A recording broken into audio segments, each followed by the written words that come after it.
Hello students, class 10th में हमारा जो चैप्टर चल रहा है वो है दो चर वाले रैखिक समीकरण युग्म। और इसकी जो एक्सरसाइज 3.4 है वो हम ऑलरेडी स्टार्ट कर चुके हैं। और इस 3.4 एक्सरसाइज का जो क्वेश्चन नंबर 2 है उसका जो ये फोर्थ पार्ट है इसको हम इस वीडियो में समझने वाले हैं। तो ज़रा एक बार आप फोर्थ पार्ट को ढंग से देख लें, अपनी बुक में भी देख लें। मैं एक बार यहाँ पर पढ़ के बता देता हूँ। इसमें लिखा है कि मीना 2000 का नोट 2000 रुपये निकालने के लिए बैंक में गई। ठीक है।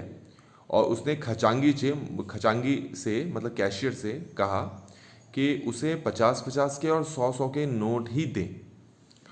मीना ने कुल 25 नोट प्राप्त किए। ज्ञात कीजिए कि उसने ₹50 और ₹100 के कितने कितने नोट प्राप्त किए। क्वेश्चन समझ में आ गया होगा। तो सबसे पहले आपको क्या करना है कि मीना 2000 रुपये निकालने गई बैंक में और उसने कहा कि मुझे 50-50 के और 100-100 के नोट दो। तो खचांगी ने, कैशियर ने उसको 50-50 के कितने नोट प्राप्त दिए वो पहले हम यहाँ मानेंगे। तो हम यहाँ पर पहले लिखेंगे मीना को 50 रुपये के कुल नोट प्राप्त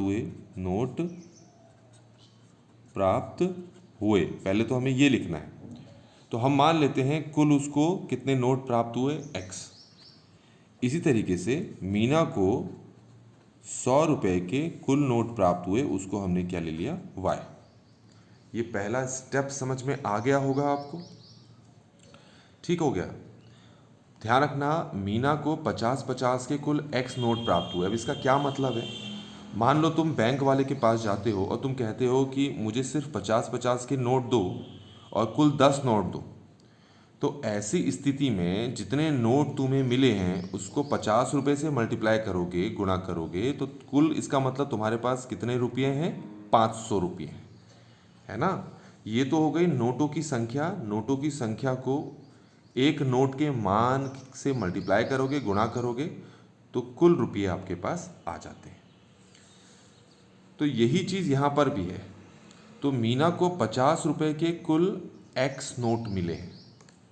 तो उन 50 रुपये के जो जितने भी x नोट मिले हैं उनका मान कितना होगा, उनकी वैल्यू कितनी होगी, उनकी वैल्यू होगी 50x, क्योंकि आप x को 50 से गुणा करेंगे। ऐसे ही 100 रुपये के कुल उसको कितने नोट प्राप्त हुए, y। एक नोट की कीमत है 100 रुपये, दो नोट की कीमत कितनी होगी, 200 रुपये, तीन नोट की कीमत कितनी होगी, 300 रुपये, चार नोट की 400 रुपये। तो y नोट की y को इससे मल्टीप्लाई करेंगे तो वो कितना आ जाएगा आपका, 100y। 100 को इससे गुणा करेंगे तो 100y आ जाए। ठीक है। तो 50-50 के जब x नोट प्राप्त हुए तो कुल कितने रुपये मिले उसको, इतने। 100 रुपये के जब उसको y नोट प्राप्त हुए तो कुल कितने रुपये आ गए उसके पास, इतने। और मगर इनको जोड़ दूंगा तो इसका मतलब कुल इतने रुपये प्राप्त हुए और वो निकालने गई थी 2000 रुपये। तो ये किसके बराबर होगा, 2000 रुपये के। ये समझ में आ गया होगा आपको। ठीक हो गया। अब ये तो बन गया हमारे पास पहला समीकरण। अब इसी तरीके से हम दूसरा समीकरण बनाएंगे।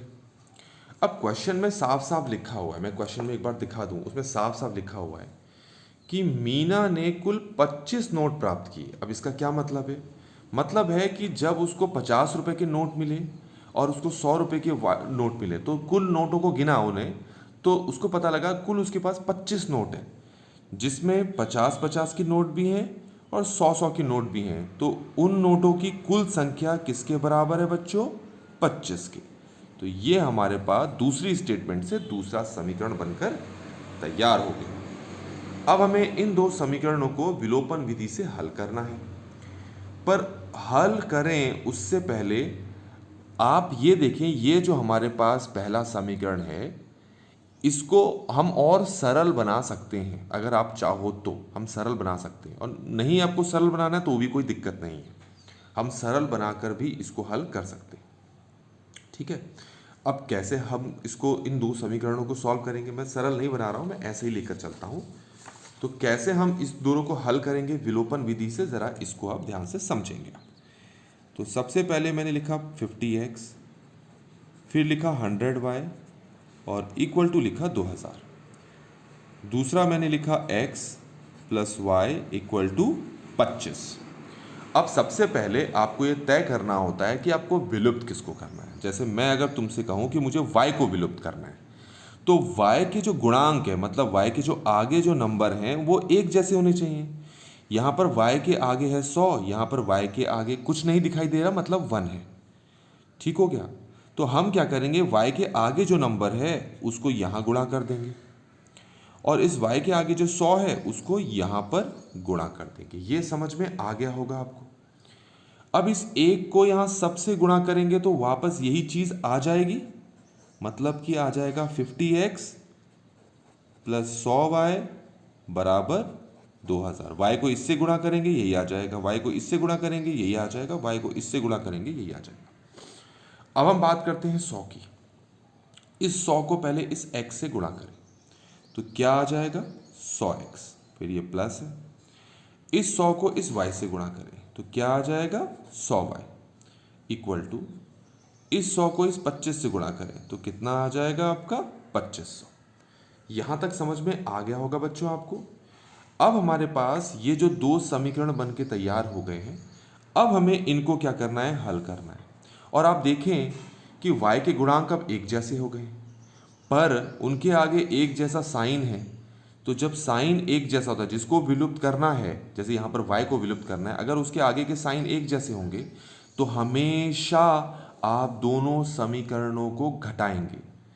घटाने का मतलब ये है कि आप नीचे वाले समीकरण के चिन्हों को बदल देंगे, हर एक पद का चिन्ह बदल देंगे।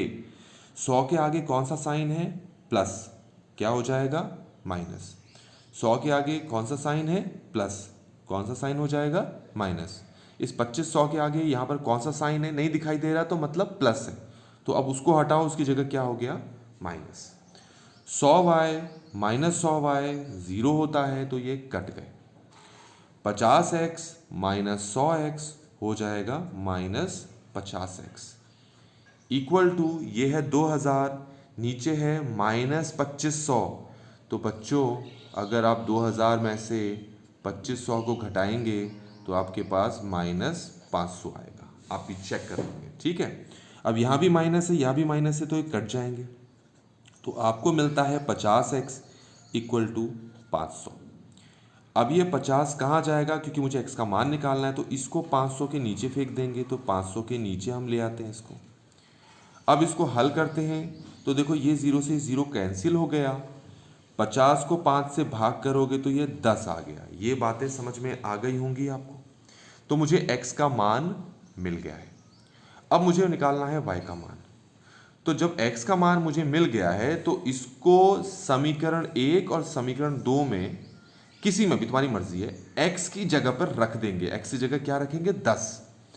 मेरे पास दूसरा समीकरण जो है मैं उसी में रखता हूँ, वो ज़्यादा आसान रहेगा हमारे लिए। तो अगर मैं इस 10 को इस x की जगह पर रख दूँ तो ये हो जाएगा 10 प्लस वाई बराबर 25। 10 को यहाँ लेके जाएंगे तो y बराबर आ जाएगा 25 माइनस 10, और 25 माइनस 10 कितना होता है बच्चों 15। तो इस तरीके से मीना को 50 रुपए के जो कुल नोट प्राप्त हुए x, उसका मान हमने कितना निकाल लिया 10।